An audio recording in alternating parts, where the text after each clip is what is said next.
नमस्कार। हम BCom first year के निगमीय लेखांकन के एक नए चैप्टर को आज शुरू करेंगे, जिसका नाम है अधिमान अंशों का शोधन एवं प्रतिभूतियों की वापसी खरीद। तो देखिए, जैसे कि मैंने आप लोगों को सबसे पहले इशू ऑफ शेयर्स वाला चैप्टर पढ़ाया था, उसके अंदर मैंने आपको बताया था शेयर्स दो प्रकार के होते हैं। पहले होते हैं इक्विटी शेयर्स और दूसरे होते हैं प्रेफरेंस शेयर्स। तो इक्विटी शेयर होल्डर्स तो मैंने आपको बता चुकी हूँ कि they are the real owner of the business, यानी कि यदि वो कंपनी के असली मालिक होते हैं, यानी कंपनी को लाभ होता है तो उन्हें भी लाभ का अंश दिया जाता है लाभांश के नाम से, और यदि कंपनी को लाभ नहीं होता तो उन्हें लाभ नहीं दिया जाता। पर अधिमान अंश यानी कि जैसे अंग्रेजी में इनका नाम है प्रेफरेंस शेयर्स, तो ये नाम से ही विदित है कि ये they have the preference right to get their dividends. It means कि चाहे कंपनी को लॉस हो या प्रॉफिट हो, उन्हें एक निश्चित प्रतिशत पर लाभांश देना ही पड़ेगा। तो ऐसे जो अंश होते हैं, कंपनी उनको as soon as possible redeemed करना चाहती है, उनका शोधन करना चाहती है, क्योंकि उनके ऊपर निश्चित प्रतिशत हमें डिविडेंड देना आवश्यक होता है। तो हम इस चैप्टर में अधिमान अंशों के शोधन की प्रक्रिया देखेंगे। तो सबसे पहले देखिए आप, ये रहा आपके सामने कि अधिमान अंशों का निर्गमन एवं शोधन कंपनी अधिनियम 2013 की धारा 55 के अनुसार होता है।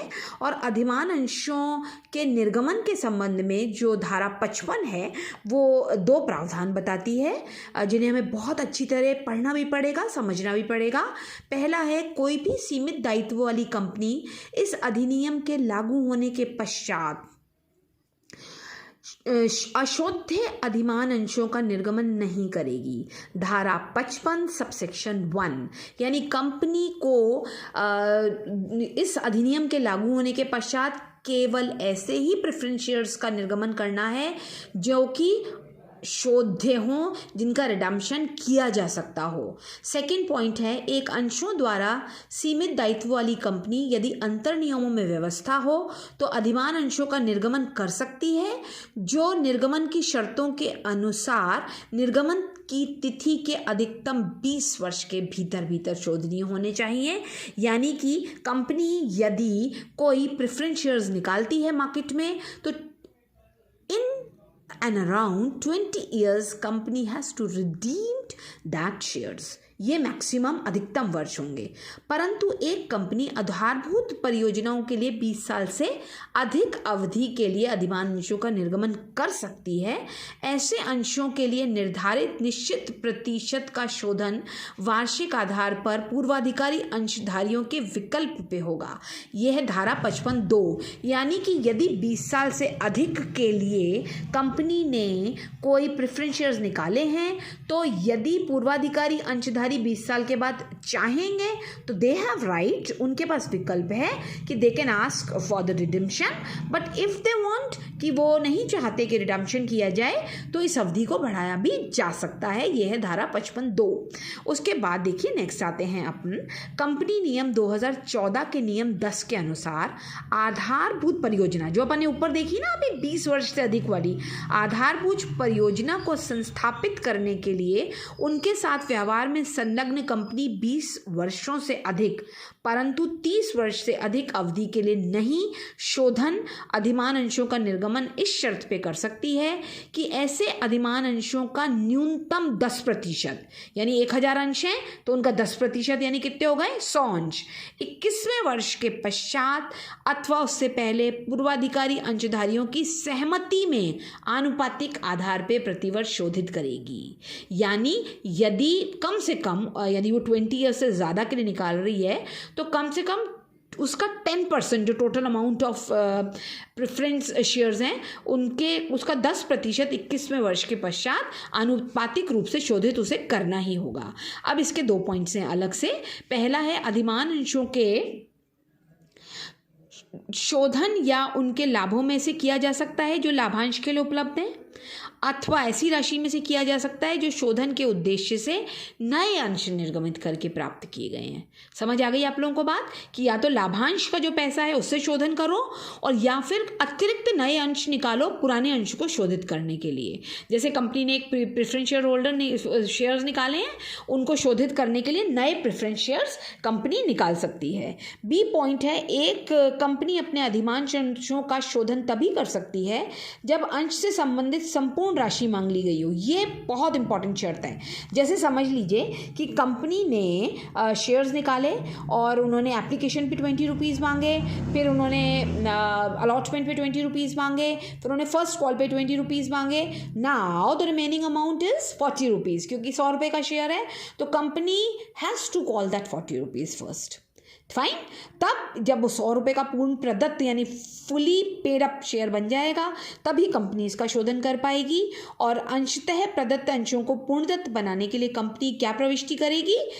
वही redeemable preference share capital account debit, यदि फाइनल कॉल ही होगी ऑब्वियसली ये, तो उसका नाम हो जाएगा redeemable preference share final call account debit to redeemable preference share capital account, and the narration will be being final call money due on preference shares at the rate of dash called up। And जब पैसे मिलेंगे तो entry क्या हो जाएगी? देखिए आप लोगों के सामने है, bank account debit to redeemable preference share final call account, और the narration will be being final call money received on preference shares. ठीक है ना? आप लोगों को ये बात समझ आ गई। अब इससे क्या होगा कि अंश जो हैं वो पूर्ण प्रदत्त हो जाएंगे और अब कंपनी इनका रिडम्पशन आराम से कर पाएगी। अब देखिए मैं आप लोगों को बता रही हूँ कि कंपनी क्या कौन कौन से ऐसे लाभ और संचय होते हैं जो कि जिनसे कि रिडम्पशन कर सकती है। बहुत सारे हैं, ये देखिए, ये एक एक करके मैं आप लोगों को बता रही हूँ। पहला है लाभ हानि के विवरण पर आधिक्य, फिर है सामान्य संचय, फिर है संचय कोष, फिर है बीमा कोष, फिर लाभांश समानीकरण कोष, फिर है कर्मचारी क्षतिपूर्ति कोष, आयकर अधिनियम के अंतर्गत बनाए गए विनियोग भत्ता कोष, विकास छूट संचय खाता, विकास भत्ता संचय खाता का शेष जो कि 1/4/1998 तक होता है, तथा आयकर अधिनियम के अंतर्गत बनाए गए विदेशी परियोजना संचय खाता, निर्यात लाभ खाता, होटल परियोजना संचय खाता, भवन परियोजना खाता और आदि बहुत से ऐसे लाभ हैं जो कि 5 साल तक उनमें पैसे पहले डाले जाएंगे और फिर वो लाभांश के लिए उपलब्ध हो जाएंगे, यानी कंपनी इनसे रिडम्पशन कर सकती है। और उसके बाद देखिए जब भी कंपनी रिडम्पशन करेगी ना तो कंपनी जहाँ से भी वो पैसा लेगी तो प्रविष्टि क्या करेगी? जैसे मान लीजिए जनरल रिजर्व से पैसा लिया है या किसी अन्य सरप्लस से पैसा लिया है या किसी इंश्योरेंस फंड से पैसा लिया है तो वो तो डेबिट हो जाएगा अकाउंट, यानी एंट्री हो गई जनरल रिजर्व अकाउंट डेबिट या surplus account debit to capital redemption reserve account. क्योंकि कैपिटल रिडम्पशन रिजर्व अकाउंट में जब हम पैसा डालेंगे तब वो पैसा क्या कहलाएगा? अब वो पैसा कहलाएगा अधिमान अंशों को शोधित करने वाला पैसा, और इसकी नरेशन हो जाएगी being an amount equivalent to face value of redeemable preference shares capital transfer to capital redemption reserve account under section 55। Okay, got it. तो इस तरीके से हमें अब ये समझ आ गया कि कौन कौन से अधिमान अंशों का शोधन कितने कितने साल में किया जाता है, कैसे कैसे किया जाता है, और कौन कौन से उपलब्ध हमारे पास संचय होते हैं जिनसे हम अधिमान अंशों का शोधन कर सकते हैं। और इनका शोधन करने के लिए हमें कैपिटल रिडम्पशन रिजर्व अकाउंट में पहले पैसा डालना पड़ता है और फिर इसके माध्यम से हम रिडम्पशन शुरू करते हैं। तो आप लोग इस एंट्री को समझेंगे, थ्योरी को अच्छी तरह से पढ़ेंगे और मुझसे आप पूछेंगे भी। और अगली क्लास में हम अब अपनी एंट्रीज़ करना शुरू करेंगे क्वेश्चंस के माध्यम से। पहले मैं आप लोगों को एंट्रीज़ बताऊंगी और फिर हम कुछ न्यूमेरिकल क्वेश्चंस भी करेंगे जिसके अंतर्गत हम देखेंगे कि पूरा का पूरा सवाल कैसे होता है। सो टेक केयर और अपने बड़ों का ध्यान रखिए, अपना रखिए और लगातार घर पे जितना हम लोग आप लोगों को पढ़ा रहे हैं इसे रिकॉल करते जाइए। और थैंक यू सो मच।